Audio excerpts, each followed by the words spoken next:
மாண்புமிகு உறுப்பினர் க மாரிமுத்து அவர்கள்.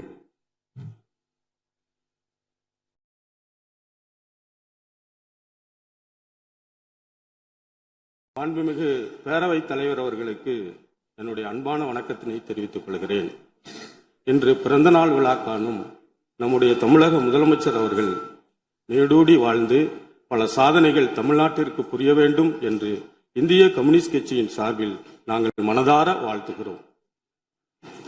என்னை இந்த அவையில் நின்று பேசுவதற்கு வாய்ப்பளித்த இந்திய கம்யூனிஸ்ட் கட்சியினுடைய மதிப்புமிகு தலைவர்கள் வீரபாண்டியன், முத்தரசன் உள்ளிட்ட இந்திய கம்யூனிஸ்ட் கட்சியினுடைய தலைவர்களுக்கும், என்னுடைய வெற்றியை உறுதி செய்த திராவிட முன்னேற்ற கழகத்தினுடைய தலைவரும் முன்னாள் முதலமைச்சர் அவர்களுக்கும், அதேபோல எதிர்கட்சி தலைவராக இருக்கிற மதிப்புமிகு தலைவர் அவர்களுக்கும், அதேபோல திராவிட முன்னேற்ற கழகத்தினுடைய முன்னணி தலைவர்களுக்கும், திருத்துறைப்பூண்டி தொகுதி மக்கள் எனக்கு நம்பிக்கை வைத்து வாக்களித்திருக்கிற திருத்துறைப்பூண்டி தொகுதி மக்களுக்கும் நான் இந்த அவையில் நின்று கோடான கோடி நன்றிகளை தெரிவித்துக் கொள்ள கடமைப்பட்டிருக்கிறேன்.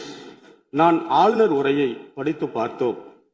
இந்த ஆளுநர் உரையில் திராவிட நம்முடைய தமிழக வெற்றி கழகம் அளித்திருக்கிற தேர்தல் வாக்குறுதிகள் முழுவதுமாக நிறைவேற்றப்படும் என்று ஆளுநர் உரையில் மீண்டும் நிரூபித்திருப்பதை, உறுதிப்படுத்தியிருப்பதை இந்திய கம்யூனிஸ்ட் கட்சியின் சார்பில் நான் வரவேற்கிறேன். அதே நேரத்தில் தமிழ்நாட்டில் பன்னெடும் காலமாக நாம் கடைபிடித்து வந்து கொண்டிருக்கிற தமிழ், ஆங்கிலம் என்ற இருமொழி கொள்கைகளில் எந்த சமரசமும் இல்லாமல் அது முன்னெடுக்கப்படும் என்று அழுத்தமாக நம்முடைய ஆளுநர் உரையில் குறிப்பிட்டிருப்பதை இந்திய கம்யூனிஸ்ட் கட்சி பாராட்டுகிறது. அதே போல இந்தி மொழியை திணிப்பதன் மூலமாக மும்மொழி கொள்கையை தமிழ்நாட்டில் நடைமுறைப்படுத்துவதற்கு, செயல்படுத்துவதற்கு ஒரு நிர்பந்திக்கிற ஒன்றிய அரசை இந்த ஆளுநர் உரை சுட்டிக்காட்டியதோடு மட்டுமல்ல, தமிழ்நாட்டினுடைய பள்ளி கல்வித்துறைக்கு வழங்க வேண்டிய 3458 கோடி ரூபாயை உடனடியாக விடுவிக்காமல் இருப்பது சரியல்ல என்று சுட்டிக்காட்டியிருக்கும் இந்த அவையை, இந்த ஆளுநர் உரையை இந்திய கம்யூனிஸ்ட் கட்சி மனதார பாராட்டுகிறது. அதே நேரத்தில் இன்றைக்கு ஒரு நாட்டினுடைய முன்னேற்றம், ஒரு சமூகத்தினுடைய மனிதவள முன்னேற்றமும் அடிப்படையாக இருப்பது வகுப்பறையிலிருந்து தான் தொடங்குகிறது. ஆனால் தமிழ்நாட்டில் இருக்கிற பள்ளி கல்வித்துறையில் கிட்டத்தட்ட 18,000க்கும் மேற்பட்ட காலி இடங்கள் இருப்பதாக பத்திரிகை செய்திகள் எல்லாம் வந்து கொண்டிருக்கின்றன. மாண்புமிகு பேரவை தலைவர் வாயிலாக மாண்புமிகு முதலமைச்சர் அவர்களுக்கு நான் கனிவோடு சொல்லிக்கொள்ள கடமைப்பட்டு இருக்கிறேன். பள்ளி கல்வித்துறையில் இருக்கிற காலி பணியிடங்கள் எல்லாம் உடனடியாக நிரப்பப்பட வேண்டும் என்று நான் இந்திய கம்யூனிஸ்ட் கட்சியின் சார்பில் பணிவோடு உங்களிடம் விண்ணப்பித்துக் கொள்கிறேன். அதே போல நம்முடைய நிதி அமைச்சகம் கடந்த சில நாட்களுக்கு முன்னால் ஒரு வெள்ளை அறிக்கையை வெளியிட்டு இருக்கிறது. அந்த வெள்ளை அறிக்கையில் மிக சிறப்பாக சொல்லி இருக்கிறார்கள், நிதியினுடைய கசிவுகள் தடுக்கப்படும், நிதி வருவாய் அரசாங்கத்திற்கு பெருக்குவதற்கான எல்லா முயற்சிகளையும் வெளிப்படைத்தன்மையோடு செயல்படுத்தப்படும் என்று ஒரு நல்ல ஊழலற்ற ஒரு நேர்மையான ஆட்சியை நாங்கள் தருவோம் என்று இந்த ஆளுநர் உரையில் சொல்லியிருப்பதன் மூலம் இந்த ஆட்சி ஒரு நல்ல அணுகுமுறையை, ஒரு நல்ல தொடக்கத்தை தமிழ்நாட்டில் தொடங்கி இருக்கிறது என்ற அந்த ஆளுநர் உரையை இந்திய கம்யூனிஸ்ட் கட்சி உண்மையிலேயே பெருமிதத்தோடு பாராட்டிக் கொள்கிறது. தொழில் கொள்கையில் நாங்கள் அறிவிப்புகளை வெளியிடுவோம் என்று சொல்லியிருக்கிறீர்கள். தொழில் வணிகம் எளிமையாக்கப்படும் என்றும் சொல்லியிருக்கிறீர்கள்.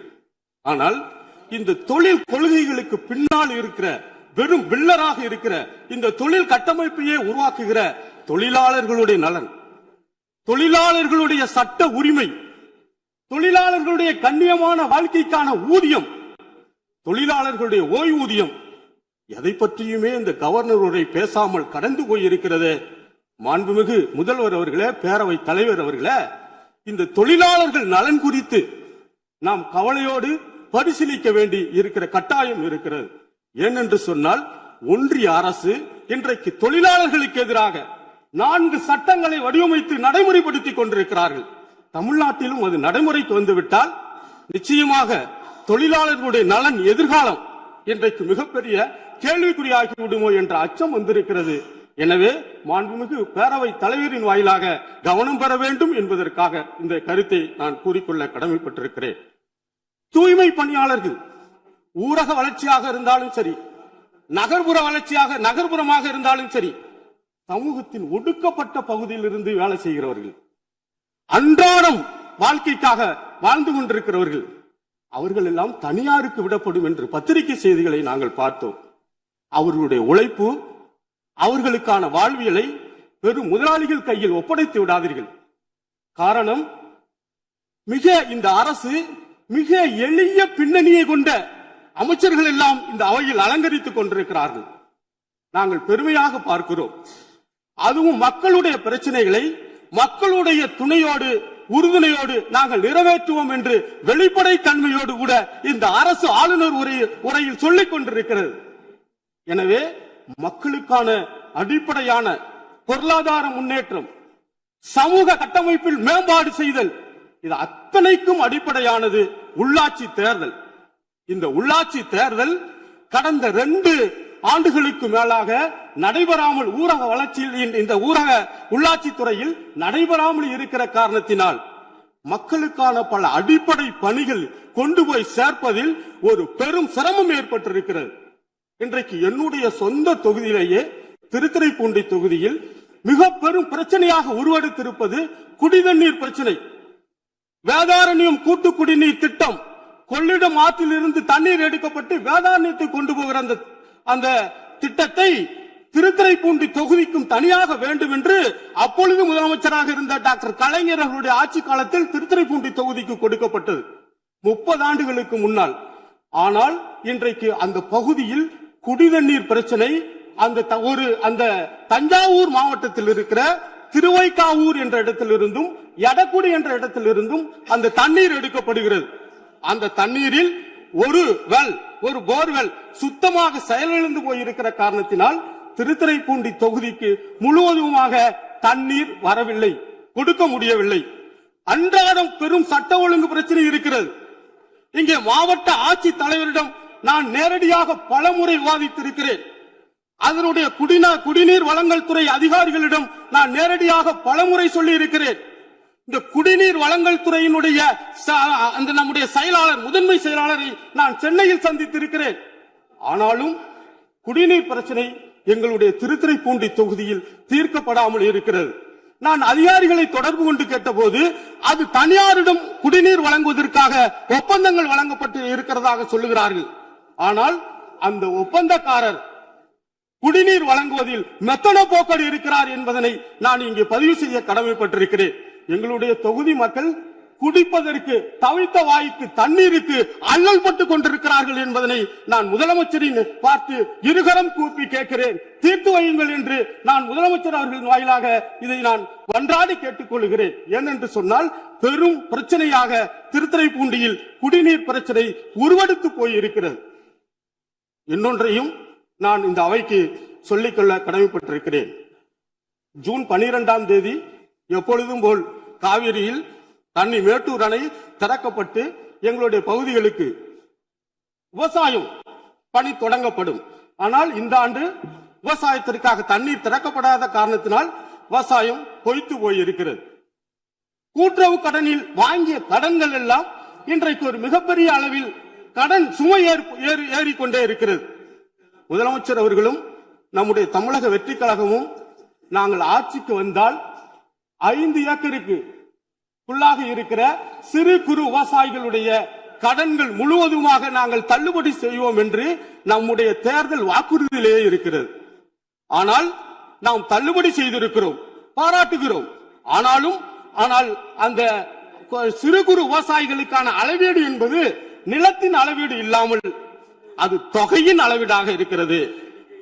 ஏராளமான விவசாயிகள் அதில் பலன் பெற முடியாமல் இருக்கிறார்கள். ஆட்சியை எதிர்பார்த்திருக்கிறார்கள். சட்டப்பேரவையில் முதலமைச்சர் அறிவிப்பார்கள் என்று மிகவும் ஏக்கத்தோடு இருக்கிறார்கள்.